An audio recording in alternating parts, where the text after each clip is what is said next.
헤드라인 그냥 막 쑤시고 들어오는데 정신 없습니다. 정치계 JYP 박진영 교수님 박수로 맞이합니다. 네, 안녕하세요. 정치 비평가 박진영입니다. 네. 저 혼자 비평가입니다. 아, 니 편 내 편이 있어요, 없어요? 그런 거 없죠? 그런 거 없습니다. 그런 거 없어. 내가 참지 생각할 때 못합니다. 잘못한 거는 그냥 못 참아. 오늘 아침에도 저기 민주당에 대해서도 쓴소리 하고 왔습니다. 네, 알았어. 그왜 옆에 두고 그렇게 하지 마시고.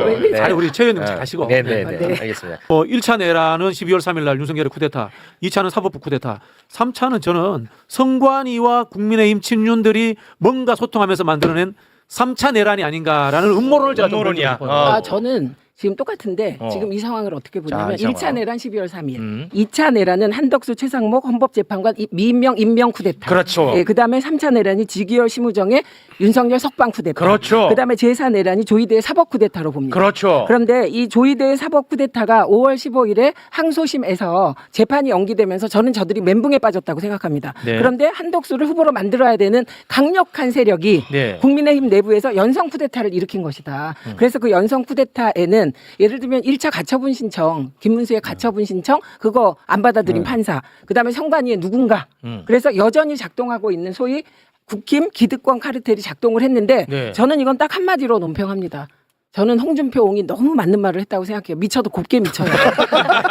홍표가 이제까지 윤석열에 대해서는 XX 이런 표현을 안 썼어요. 네. 근데 이번에는 윤석열 XX에 첫 번째로 집어넣었어. 이것도 저는 윤석열일 가능성이 높다고 봐요. 아, 배우가? 예. 자, 선관위 고위 관계자들이 이제까지는 윤석열을 좀 배반했어. 네. 쿠데타 과정에서는. 근데 윤석열이 나와서 전화통 마음대로 할 수 있잖아요. 그렇죠. 이런 상황에서 야, 너 이제까지 나 배신하는데 마지막 한 번은 들어줘. 이런 전화 안 했을 수 있다고 봅니까? 아. 이게 지금 썰이지만은 양 쌍권 총과 그다음에 정진석 비서실장도 움직였다는 소문이 돌았어요. 아, 그랬어요? 한덕수 옹립 과정에서. 아. 제가 보기엔 김문수의 배우는 정광훈, 아. 한덕수의 배우는 윤석열, 김건희. 이왕에 뭐 이분이 먼저 얘기하신 거예요.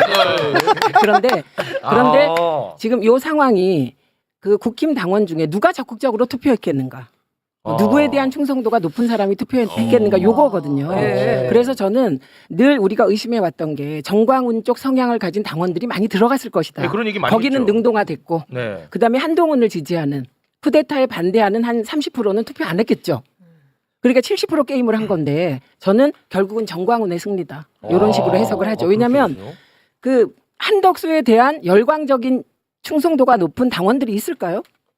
없잖아요. 없죠. 한덕수에 대한 게 아니고 일절 없지 않겠습니까? 그거는 윤석열, 김건희에 대한 그렇겠죠. 충성이잖아요. 네, 당연하죠. 그런데 정광훈이 아닌 윤석열, 김건희에 대한 충성도가 높은 당원들이 한덕수를 위하여 굳이 투표할 이유가 있나요? 저는 이런 식으로 평가를 합니다. 팀 갤러리에 올라온 그 웹자보가 있었습니다. 거기에 보면 안심하고 투표해라. 대통령은 우리가 정해놨다. 이런 구절이 있어. 이건 이상하다. 그리고 그 뒤로 경호 문제에 대한 걱정이 마구마구 올라오기 시작하셔서 김민석 최고를 중심으로 경호에 대한 다른 팀을 구성했습니다. 그렇게 봅니다. 아니 근데 그 우리 최욱 선생님이 저하고 똑같은 생각을 가지고 계신지 몰랐네요. 아, 저는 뭐 사실 청년 정치라는 것 자체에 대해서 크게 동의하지 않습니다. 정치라는 것은 원래 경험 많고 국정을 운영해본 어떤 철학적 소양을 가진 사람들이 하는 거지 이미지로 하는 게 아니거든요. 그리고 사실 이 35세의 청년이 선출됐으면 내가 동의해 줄게. 근데 선출된 사람도 아니고 내리 꽂은 사람이지 않습니까? 그럼 무슨 의미가 있습니까 이거? 그냥 이미지 조작이지. 비대위원장에 사실 이거 우리 옛날에 민주당도 그 이상한 청년 데리고 와서 말 많았잖아요. 근데 이거 하면 안 돼. 정치는 기본적으로 민주적 절차라는 정당성이 중요한 거지. 근데 이미지 메이킹으로 정치하는 거 이건 정치는 이벤트가 아니야. 컨벤션이 네, 아니야. 맞습니다. 정치는 될 만한 사람, 할 만한 사람, 잘하는 사람, 똑똑한 사람을 데리고 가는 게 정치예요. 야, 확실히 교수님은 니 편 내 편 없이 옛날에 뭐 민주당 잘못한 거 그냥 여기 섞어가지고 그냥 박살 내버리시네. 왜 걔 때문에 내가 못 들어갔으니까. 아이고 그렇죠? 걔가 정치에서 조심해야 될 게 대의민주주의에서 조심해야 될 게 당사자 정치예요. 그럼 보건복지부 유아교육과는 유아들이 가서 근무해야 되는 아닌 거예요. 야, 좋은데요. 야 오늘 포괄적으로 한국 정치와 사회를 이해하고 아, 맞아. 그 속에서 청년 정치, 여성 정치 맞아. 이런 것들을 찾는 거예요. 아, 좋은데요 오늘. 눈 이런 이야기 했는데 유아교육과 유아 이거 좋았습니다. 아, 좋았어. 네. 와. 네. 김문수가 박대출을 사무총장으로 임명을 하거든요. 네, 이번에. 결국 이건 뭐냐면요. 김문수도 똑같이 내가 대선에서 떨어지고 난 이후에는 다시 친윤들하고 힘을 합쳐서 당을 장악해야 돼. 그런 생각 갖고 있는 겁니다. 결국 이 상황에서 제일 손해보는 거는 한동훈이에요. 한동훈 진짜 바보 된 거야. 저는 뭐 사실 대한민국의 그 장관이라는 자리가 선출되지 않았기 때문에 네. 국회의원이라는 국민의 대표가 이야기하면 벌떡 일어서야 된다고 봅니다. 이거는 뭐 그렇죠. 민주당이든 무슨 당이든 마찬가지고요. 맞습니다. 민주당 정권 때도 보면은 뭐 비서실장 이런 사람들이 국민의힘 국회의원들하고 설전합니다. 그거 잘못된 거예요. 그런 거 하면 안 돼요.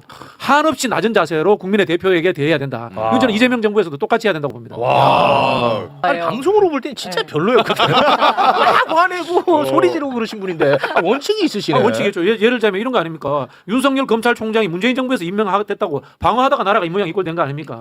근데 국회는 여야를 가리지 않고 행정부를 견제해야 될 임무를 제대로 해야 되는 거예요. 또 그렇게 하면 또. 저 신동 못 가게 하고 저 조배수기가 못 가게 합니다. 너 어디 가냐? 야, 너 어디 가? 지금 계속 소리 지르고 뒤에서 그러네. 조배수. 찾았다네. 내가 찾던 사람. 아니 대단해. 와 대단합니다. 아니 근데 권성동이도 아주 예의 발라요. 권성동이. 후보님. 알량한 기억합니다. 후보라고 알량한 얘기했던 후보. 알량한 후보자. 네. 근데 조배석 의원은 당일날 오전에 제가 그 국회 소통관에서 봤는데 호남 지역 그 금요일날 오전에요. 호남 지역위원장들 뭐 여성위원장 이런 사람들 다 묶어서 김문수 후보 한덕수랑 단일화하라고 기자회견도 했어요. 네. 당일날 본인이 호남 출신이라고 호남 지역 당직자를 싹 몰아서 네. 기자회견했어. 그리고 오후에 어디 가시냐고 맞고 일요일날 내가 찾던 사람 여기 있었네. 우리 급수정님도 계시던데 급수정. 자 그러면 그 기각된 보도를 인용을 하면서 다 기각이네. 어떡하냐 문수야. 문수야? 네. 어떡하냐 문수야. 자 이렇게 이제 막 조롱합니다. 예. 그런데 김문수로 다시 또 후보가 바뀌었죠. 바뀌었죠. 그러자 바로 태세 전환하십니다. 가처분 심판으로 대선 후보도 내지 못할 뻔한 상황을 당원분들의 열망이 탈출구를 찾아주셨습니다. 경의를 표합니다. 이제 우리의 과제는 꼭 대선에서 승리하여서 자유민주주의를 지키는 일입니다. 최선을 다하겠습니다. 제가 보기에는 이게 기회주의의 자유를 지키는 길입니다. 이게 기회주의의 자유고 저는 뭐 국민의힘이 보수라고 생각하지 않아요. 그냥 기회주의 정당입니다. 그러니까 권력이 있는 곳에 줄 서고 불나방 같은 사람들의 모임이다. 그 사람들에게 중요한 건 이익인 거예요. 기회인 거예요. 어제 내가 무슨 말을 했고 어제 무슨 행동을 했고가 중요한 게 아니에요.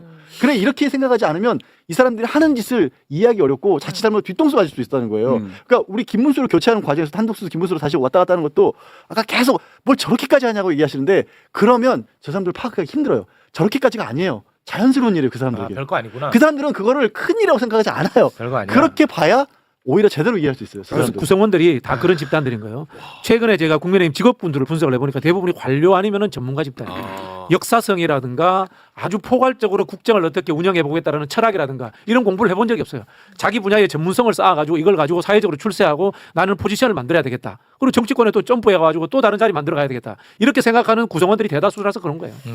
사법부의 독립이라고 하는 것이 사법부의 독립이라는 것은 권력으로부터 독립해서 국민 편을 들으라고 하는 거지 국민으로부터 독립해서 제멋대로 하라고 하는 게 사법부의 독립이 아닙니다. 그 오직 그 법을 해석하는 건 우리밖에 할 수 없어라고 얘기하는 게 사법부의 독립이나 법치주의가 아니라는 거예요. 사법부에 계신 분들이 이거를 그 역사 속에서 역사책 한번 다시 읽어보세요. 프랑스 혁명 때 앙샹 레짐 해서 그 루이 16세가 먼저 권좌에서 끌어내려져서 목이 쳐졌을 것 같죠? 아니에요. 법관들이 가장 먼저 끌어내려졌어요. 국민들로부터. 왜?